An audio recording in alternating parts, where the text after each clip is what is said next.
सूरतुल लुक़मानेर 6 নম্বর आयात আল্লাহ রাব্বুল আলামিন সে আয়াতে বলেছেন ওয়ামিনান নাসি মান ইয়াশতারি লাহওয়াল হাদিস। কিছু মানুষ এমন আছে যারা দুনিয়াতে লাহওয়াল হাদিস খরিদ করে। লাহওয়াল হাদিস অর্থ কি, এই ব্যাপারে তাফসীর দেখলে বোঝা যায় লাহওয়াল হাদিস মানে গান, বাদ্যযন্ত্র, গান সংশ্লিষ্ট যে সমস্ত বিষয়গুলো মানুষকে দুনিয়া আখিরাত উভয়টা থেকে অসচেতন করে ফেলে, গাফেল করে ফেলে, দুনিয়ার প্রয়োজনীয় কাজ থেকেও মানুষকে অসচেতন করে, বিমুখ করে ফেলে। খেলাধুলা, এমন খেলাধুলা যেটার কারণে খেলোয়াড়রা, দর্শকরা নামাজের কথা মনে রাখে না, এই খেলা লাহওয়াল হাদিসের অন্তর্ভুক্ত। গান, বাদ্যযন্ত্রের প্রত্যেকটা বিষয় লাহওয়াল হাদিসের অন্তর্ভুক্ত। এটা কবিরা গুনাহ। আল্লাহ তাআলা এদের সমালোচনা করছেন যে কিছু মানুষ এমন আছে যারা লাহওয়াল হাদিস খরিদ করে, গান বাদ্য এগুলোতে লিপ্ত থাকে, খেলাধুলায় লিপ্ত থাকে, এবং এর দ্বারা এগুলো লিয়ুদিল্লা আন সাবিলিল্লাহ, আল্লাহর পথ থেকে মানুষকে বিচ্যুত করে ফেলে। যে গান শুনবে, গান যার ভালো লাগবে তার কোরআন ভালো লাগতে পারে না। একই মানুষের কাছে গানও ভালো লাগে, কোরআনও ভালো লাগে, অসম্ভব, পাবেন না আপনি খুঁজে। যার দিলে একবার গান ভালো লেগে যাবে তার আল্লাহর কোরআন আর ভালো লাগবে না, সে কোরআন থেকে বঞ্চিত হয়ে গেল। তো গান, বাদ্যযন্ত্র এবং খেলাধুলা যেটা খুব বেশি আকৃষ্ট করে মানুষকে, নামাজ রোজা দুনিয়াদারি থেকেও বেকার করে দেয়, লিয়ুদিল্লা আন সাবিলিল্লাহ, এগুলো আল্লাহর পথ থেকে মানুষকে বিচ্যুত করে। এবং এই লোকগুলো যারা এগুলোতে লিপ্ত থাকে, উলাইকা লাহুম আযাবুম মুহিন, তাদের জন্য অপমানকর শাস্তি রয়েছে, অপদস্থকর শাস্তি রয়েছে। তারা এমন শাস্তির সম্মুখীন হবে যার ফলে তাদের মান সম্মান কিচ্ছু থাকবে না, হাসরবাসীর সামনে মাটিতে মিশে যাবে তারা। আল্লাহর হাবিব সাল্লাল্লাহু আলাইহি সাল্লাম যখন পবিত্র কোরআন তেলাওয়াত করতেন, মুসলমান তো মুসলমান, কাফের, বেঈমান, নারী পুরুষ সব ভিড় জমায়ে থাকতো রাসূলুল্লাহর তেলাওয়াত শোনার জন্য। গভীর রাত্রে তাহাজ্জুদে তেলাওয়াত করতেন, সবাই ঘুম ছেড়ে, ঘর বাড়ি ছেড়ে রাসূলুল্লাহর ঘরের আশেপাশে জমতো। হযরত আবু বকরের ঘরের আশেপাশে জমতো। তো মক্কার এক দুষ্ট লোক ছিল, নাম হলো নজর ইবনে হারিস। সে ব্যবসায়িক কাজে বিভিন্ন দেশে সফর করত। একবার সে রোম গিয়ে, রোম থেকে কিছু গায়িকা যারা গায়, নর্তকী যারা নাচে, এমন কিছু নারীকে খরিদ করে আনছে এবং সেখান থেকে কিছু পুঁথির বই নিয়ে আসছে, গানের বই। এবং রাত্রিবেলায় রাসূলুল্লাহ যেমন কেরাত পড়েন, তারা রাসূলুল্লাহর এই কেরাতের আসরকে ঠেকানোর জন্য গানের আসর কায়েম করল। ওই নর্তকীদেরকে দিয়ে নাচায়, গায়িকাদেরকে দিয়ে গাওয়ায়, বাদ্যযন্ত্র বাজায়, আর বলে মুহাম্মদুর রাসূলুল্লাহ তো তোমাদেরকে কিছু একটা শোনায় সুর করে, আমরাও তোমাদের জন্য সেই ব্যবস্থাপনা করে এসেছি, আসো একটা শোনো। তো ফলে যারা সবাই একচেটিয়া, যারা আগে কোরআনের মজলিসে যেত, একটা বড় অংশ ছুটে গেল, তারা এখন গানের মজলিসে আসে। সে বলা শুরু করলো, ওখানে যাবা, ওখানে অনেক কিছু আছে, নামাজ পড়তে হয়, রোজা রাখতে হয়, এই সীমারেখার মানতে হয়, আমার এখানে আসো, যা মন চায় তা করতে পারবা, কিচ্ছু মানতে হবে না।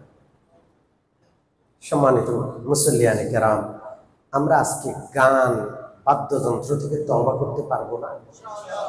এমনও মুসল্লি আছে, আমি যাদের ঘরে গিয়ে দেখছি ড্রয়িং রুমে গিটার সাজানো আছে না নাই?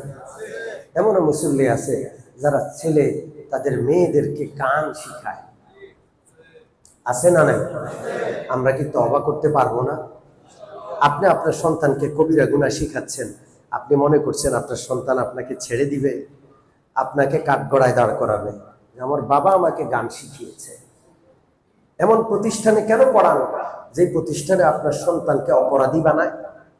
গান শিখান, অপরাধী বানায় আল্লাহর কাছে। গানের ক্ষতি কি কি, আমি আর 2 মিনিট সময় নেব, আপনাদেরকে হাদিস শুনাই।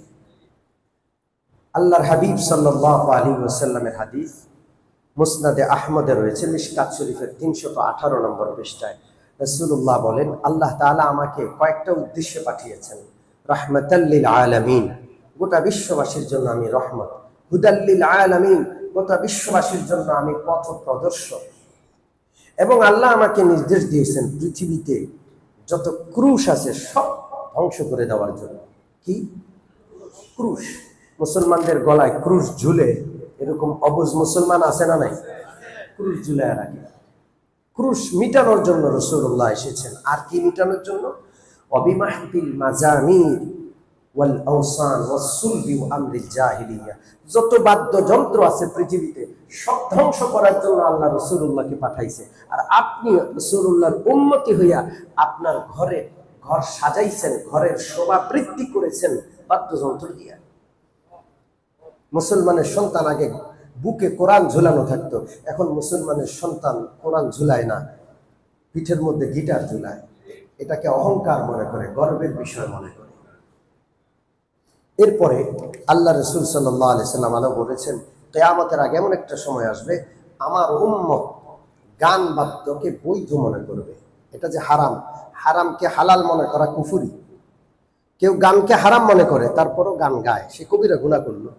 কিন্তু কেউ যদি নাচ গানকে বৈধ এবং হালাল মনে করে তাহলে সে কাফির হয়ে গেল। পয়লা বৈশাখ মনে আসতেছে কয়েকদিনের হ্যাঁ, পয়লা বৈশাখ বাঙালি সংস্কৃতি বিভিন্ন লেভেলে গান বাদ্যকে আপনার সংস্কৃতি বলে, আপনার ঐতিহ্যবাহী হাজার বছরের সংস্কৃতি, এই সমস্ত শব্দ বাক্যের আড়ালে হারামকে আপনার সামনে হালাল করে তুলে ধরল। আপনি যদি হালাল মনে করলেন আপনার ঈমান শেষ, নামাজ রোজা সব বরবাদ। এই জন্য রাসূলুল্লাহর ভবিষ্যৎবাণী, কিয়ামতের আগে আমার উম্মত গান বাদ্যকে হালাল মনে করবে।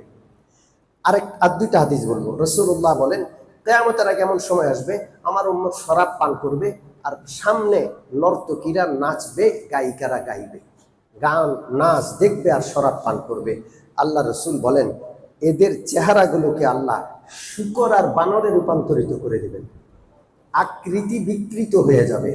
এদের চেহারা কি হয়ে যাবে? জোরে বলেন। এখনো হচ্ছে না, কোনো কোনো জায়গায় হইলে হইছে, কিন্তু এর আড়ালে একটা কথা আছে। ওরা বানর আর শূকরের মতো দেখতে না দেখাইলেও ওদের অন্তর, ওদের আত্মা, ওদের খাসলতটা বানর আর শূকরের মতো হয়ে গেছে। শেষ হাদিস, রাসূলুল্লাহ সাল্লাল্লাহু আলাইহি ওয়াসাল্লাম বলছেন, মাটিতে পানি পড়লে উর্বর মাটিতে যেমন ঘাস তৃণলতা জন্ম নেয়, যেই অন্তরে গান ভালো লাগবে ওই অন্তরে নেফাক মুনাফিকি জন্ম নেবে। কি জন্ম নেবে? মুনাফিকি জন্ম। গান থেকে তওবা করলাম তো ইনশাআল্লাহ, শুনবো না তো ইনশাআল্লাহ। কারো ঘরে যদি বাদ্যযন্ত্র থাকে সব বাইরে ফেলে দিব ইনশাআল্লাহ। আল্লাহ তৌফিক দান।